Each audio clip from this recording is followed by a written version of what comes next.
Alright, so welcome back to the channel. Nandito tayo today para ipagawa natin yung Project Lancer or i-check yung continuation nung last time na pinigawa natin na radiator.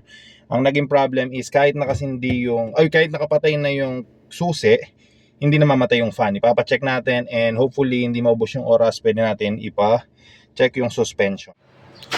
Alright, tara, samahan nyo ko na ipa-check yung suspension, yung radiator fan natin, and hopefully may pa-lowered natin tong Lancer today.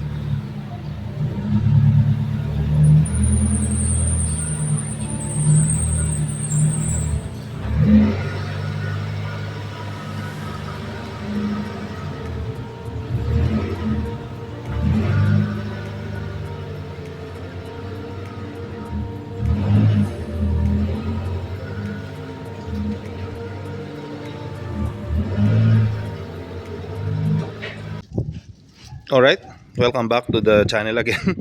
So, mission failed tayo dun sa ipapagawa natin dapat kasi ginawa na ng mekaniko natin. Wala mang 3 minutes na gawa niya lahat ng concern natin. Hindi pa malo-lowered kasi kukuha daw niya ako ng shock mounting. Tanggalin na lang natin yung tint. Pangit eh. Okay, so update. Ang pinatatanggal natin ng tint is itong blade. Door ko, 10 pesos lang. Yan, so tatanggalin natin yung tint. Pag na bakbak nyo na, naihila naman dahan-dahan lang. O, diba? Tatanggal natin yung pangit na tint na to. Makwenta to eh.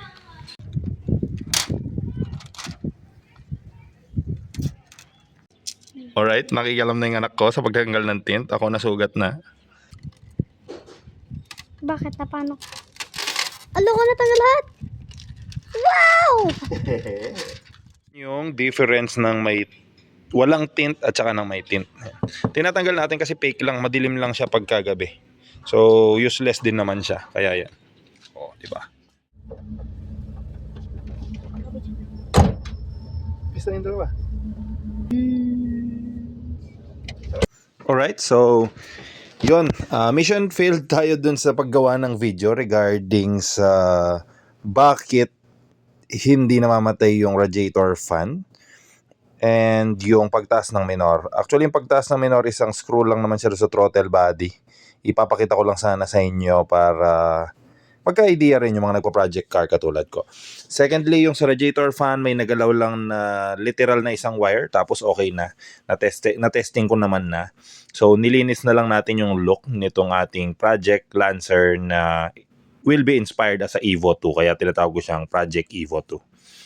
So, kung nagpo-project car kayo or mahilig kayo sa mga 90s na kotse, Lancer, Toyota, Civic, katulad ko, follow nyo yung channel or subscribe kayo sa YouTube channel natin. We'll create more content. Just comment down below ano yung mga gusto nyong malaman or makita sa Project Lancer.